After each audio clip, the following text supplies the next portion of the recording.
अगर आपके ऊपर भी कोई झूठा चेक बाउंस केस चल रहा है तब आप उस केस को हटवा सकते हो। सुप्रीम कोर्ट की गाइडलाइन आ चुकी है, नए रूल के मुताबिक आपके ऊपर चाहे कितना ही पुराना केस चल रहा है, अगर आपका केस अंडर गाइडलाइन आता है तब आपका केस भी हट जाएगा। अब क्या क्या गाइडलाइन आई है ये देख लेते हैं। पहली चीज तो अगर आपने जो चेक है किसी को एज ए सिक्योरिटी दिया था, एज ए गारंटर दिया था, आपने किसी से पैसा उधार लिया, किसी से कोई माल खरीदा है और पैसा लौटाने के लिए आपने गारंटी के लिए ये चेक दे दिया कि अगर मैं पैसा ना लौटाऊं तो ये चेक लगा देना, और सामने वाले ने चेक लगा ही दिया और चेक बाउंस हो गया। अगर आपने चेक सुरक्षा के लिए दिया था तो वो चेक बाउंस का केस बनता ही नहीं है, ये कहती है गाइडलाइन। अगर आपके साथ ऐसा हुआ है तो आप अपने केस को हटवा सकते हो। कैसे हटेगा उसका भी सारा प्रोसीजर आपको बताने वाला हूं इसी वीडियो के अंदर। सेकंड गाइडलाइन जो आई है वो ये आई है कि अगर आपने जो चेक किसी को दिया है और वो चेक आपने किसी को ब्लैंक दिया था, as a guarantor, as a सुरक्षा के लिए, सिक्योरिटी के लिए आपने किसी को चेक दिया था और उसके ऊपर जो साइन है आपको आपत्ति है कि वो साइन आपके नहीं है, अगर आपको ये आपत्ति है तब भी आप क्या कर सकते हैं, उस केस को हटवा सकते हैं। एक सीआरपीसी सेक्शन होता है, सीआरपीसी सेक्शन 340 की आप एप्लीकेशन लगा के उस साइन की छानबीन आप करवा सकते हैं, चेकिंग करवा सकते हैं, आपत्ति उठा सकते हैं कि ये जो साइन है ये आपके नहीं है, यहाँ पे आपको एप्लीकेशन देनी पड़ेगी। और अगर ये प्रूफ हो जाता है कि ये साइन आपके नहीं है तब आपका जो चेक बाउंस का केस है वो भी हट जाएगा। तीसरी चीज और सबसे जरूरी चीज जो आई है वो चेक बाउंस होता क्यों है, क्योंकि आपके अकाउंट में पैसा नहीं है। अगर आप कोर्ट को यह बता देते हो कि आपके अकाउंट में पैसा क्यों नहीं है, क्या कारण है और पहले था और अब क्यों नहीं है, तब भी आपका केस हट सकता है। जैसे मैं अभी 4 दिन पहले की एक बात बताता हूं। एक जो मेरे क्लाइंट थे उनके साथ में क्या हुआ, उनके अकाउंट में पैसा था और किसी को चेक दे रखा था और चेक लगने ही वाला था, उससे पहले क्या हुआ, किसी की फ्रॉड कॉल आई और ओटीपी मांगा और वो सारा पैसा चुरा के ले गया। तो उसके साथ में एक ऐसा एक्सीडेंट हुआ, उसके पास में पैसा था, उसकी नीयत थी सामने वाले को देने के लिए, लेकिन भाई एक ऐसी चोरी हुई, उसका सारा पैसा ही चोरी हो गया। अगर आपका अकाउंट खाली है, उस खाली की वजह क्या है, जो भी आपके साथ में आपत्ति हुई है, आप वो कोर्ट को बता सकते हो, कोर्ट आपकी मजबूरी जरूर सुनेगा। ऐसे में अगर ये बता दोगे आपका चेक बाउंस का केस हट जाएगा। इसका भी एक अलग प्रोसीजर होता है, कैसे होता है सारा बताता हूं। चौथी चीज और सबसे जरूरी चीज, अगर आपने किसी को चेक दिया था और उस चेक जितने रुपए का भी था, 1 लाख का, 2 लाख का, 3 लाख का, 10,000 का, 5,000 का, जितने भी रुपए का आपने चेक दिया है और अगर आप उसमें से 1 पैसे का भी भुगतान उसको कर चुके हो तो वो चेक बाउंस का केस डलेगा ही नहीं, और अगर वो डल चुका है तो वो कैंसिल हो जाएगा। देखिए कैसे, एग्जांपल से बताता हूं। मान के चलिए कितने, ये 7 लाख रुपए का चेक है, तो किसी ने 7 लाख रुपए का चेक दे दिया।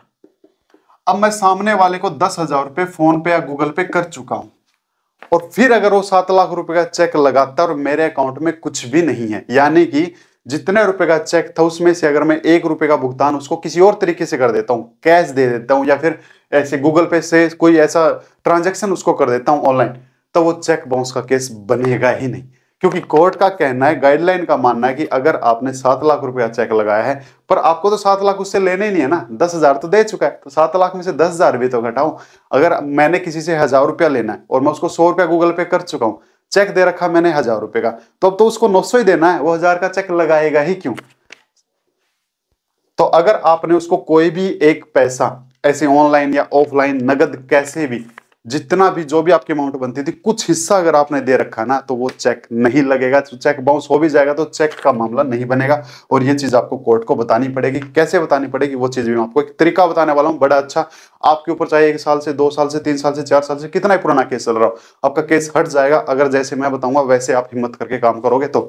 एक चीज और बता दी, बहुत जरूरी 5वीं चीज, कि अगर आपका जो चेक बाउंस का केस चल रहा है और अगर आप लोगों के बीच में कोई भी समझौता हो जाता है कि भाई मैं 1 महीने का टाइम दे दो, 2 महीने का टाइम दे दो, या फिर आप सुलह समझौता करते हो, मैं तेरा सामान वापस कर दूंगा, जो भी आपके बीच में अगर समझौता हुआ, चाहे वो समझौता पंचायती ही क्यों ना हुआ हो, उसके बाद भी अगर वो चेक बाउंस का केस लगाएगा वो केस हट जाएगा। सुप्रीम कोर्ट की गाइडलाइन है भाई, सुप्रीम कोर्ट की गाइडलाइन है, हवा में बात नहीं कर रहा हूं। और ये अभी की है, 5 दिन पहले की, जिसको चाहिए ले लेना, मिल जाएगी। कैसे मिलेगी वो तरीका बताता हूं। सारी चीजें जो है 5 दिन पहले सुप्रीम कोर्ट ऑफ इंडिया, जो अपने भारत की सबसे बड़ी कोर्ट है, उसके बयान है ये, और जजमेंट पढ़ लेना। और जिसको अगर जजमेंट नहीं पढ़ने आती तो मेरे को बता भी देना, मैं इसके लिए भी आपको वीडियो बना के दे दूंगा कि जजमेंट को पढ़ते कैसे हैं। तो ये था एक सबसे जरूरी चीज। और समझौते वाली बात को मद्देनजर रख लेना, अगर आपके बीच में कोई भी समझौता हो चुका है ना और उसके बाद सामने वाली पार्टी चेक लगाती है, चेक बाउंस हो जाता है, तो चेक बाउंस का केस बनता ही नहीं है, केस कैंसिल हो सकता है। 6ठी चीज, अगर आपने किसी को चेक दिया था और वो चेक जो है वो बैंक वालों ने कर दिया बाउंस, भाई चेक नहीं है, खाते में पैसा ही नहीं है, और चेक बाउंस जिस दिन हुआ उस दिन से लेके अगर 30 दिन तक अगर आपके पास में कोई नोटिस नहीं आता है सामने वाली पार्टी का, तो बिना आपको नोटिस दिए वो चेक बाउंस का केस नहीं लगा सकता है। ये चीजें आपको कोर्ट को बतानी पड़ती है। तो ये 6 बातें ऐसी आई है, जो 6 गाइडलाइन आप इनको कह सकते हो, रूल कह सकते हो। अगर आपने एज ए सुरक्षा के लिए चेक दिया था, साइन के ऊपर अगर आपको विरोध है, आपका अकाउंट खाली क्यों है, ये रीजन अगर आप कोर्ट को बता देते हैं, चेक बाउंस का केस आपका हट जाएगा। समझौता अगर आप लोगों के बीच में हो चुका है, कुछ भी जो पैसा था, जो अमाउंट थी, आपने उसको पहले कुछ दे चुके हो, तो वो चेक लगा ही नहीं सकता वो महाराज। और अगर उसका कोई नोटिस ही नहीं आया 30 दिन तक आपके पास में, तो वो चेक बाउंस का केस लगा ही नहीं सकेगा। तो कुछ रूल थे, कुछ गाइडलाइन थी। अब आपको इसका, अगर आपके ऊपर कोई ऐसा केस चल रहा है, आपको कैंसिल कैसे करवाना वो दिखा देता हूं। देखिए, आप जिस भी स्टेट से हैं और आपका केस जिस भी स्टेट में चल रहा है, आप महाराष्ट्र से हैं पर आपका केस गुजरात में चल रहा है, तो जिस स्टेट में आपका केस चल रहा है ना, वहां की जो कोर्ट होती है, हाई कोर्ट, वहां पे आपको सीआरपीसी सेक्शन 482 के तहत में एक एप्लीकेशन करनी पड़ेगी। और जो चीजें मैंने आपके सामने अभी आपको बताई है, और ये सुप्रीम कोर्ट की जजमेंट भी आप मेरे से ले सकते हो, इसका फायदा आप उठा सकते हो।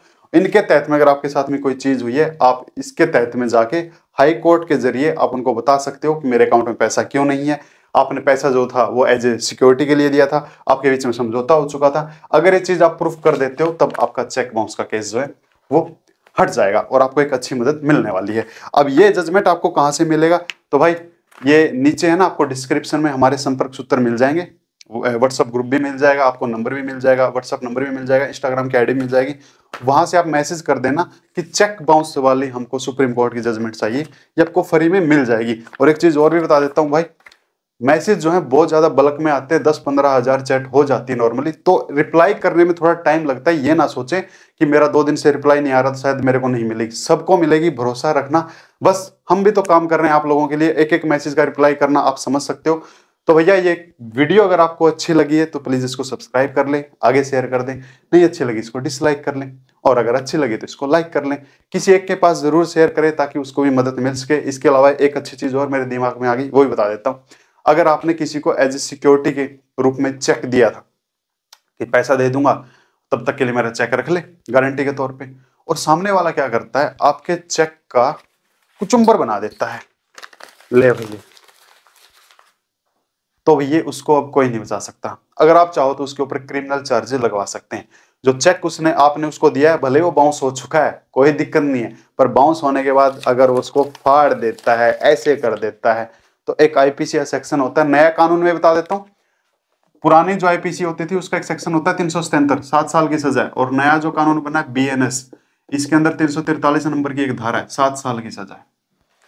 तो तुम तो ठहर परदेसी, साथ क्या निभाओगे, अगर हमारा चेक फाड़ दिया तो फिर 7 साल नजर ही नहीं आओगे। तो ये कुछ जानकारी थी माय डियर, उम्मीद करूंगा आपको अच्छी लगी होगी, पसंद आई होगी। और ये जजमेंट कैसे मिलेगा ये चीज मैं आपको बता चुका हूं। अगर आपके साथ में ऐसा हुआ है तो आप उस स्टेट की हाई कोर्ट में जहां केस चल रहा है मदद आप ले सकते हैं, आपको मदद जरूर मिलेगी। आप खुद चाहें तो अपना केस खुद भी लड़ सकते हैं, ठीक है। लेकिन अगर आपका पैसा डूब चुका है, आप ऐसे हैं जिसका पैसा डूब चुका है और आपको लग रहा है कि मेरा पैसा नहीं मिल रहा है, तो आप मेरे को है ना कमेंट कर दें, मैं आपको एक ऐसी वीडियो बना के दे दूंगा पैसे निकलवाने की।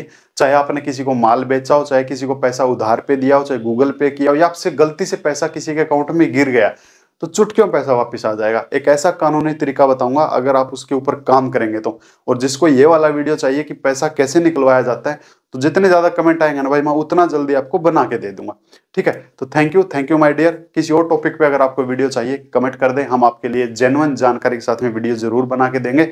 एक कानूनी जानकारी किसी भी टॉपिक से रिलेटेड, इनकम टैक्स है आपका, कोई दहेज का केस है, कोई डोरिया केस है, कोई शादी ब्याह केस है, कोई और आपका चोरी चकारी एनडीपीएस एक्ट का कोई केस है, नशे पते दारू दूरू कोई भी केस हो, सारी जानकारी हम आप तक, जेन्युइन जानकारी आप तक पहुंचाने की कोशिश करेंगे। आप बताइए तो सही कि आपको किस टॉपिक पे जानकारी चाहिए। तो थैंक यू माय डियर। ये वीडियो अगर आपको अच्छा लगा तो इसको सब्सक्राइब जरूर कर लें, ऐसी आगे जानकारी के लिए एक शेयर जरूर कर दें, हमारे लिए इतनी उम्मीद हम भी रखते हैं। और अच्छा लगा है तो लाइक जरूर करें, नहीं अच्छा लगा इसको डिसलाइक करें। Thank you my dear.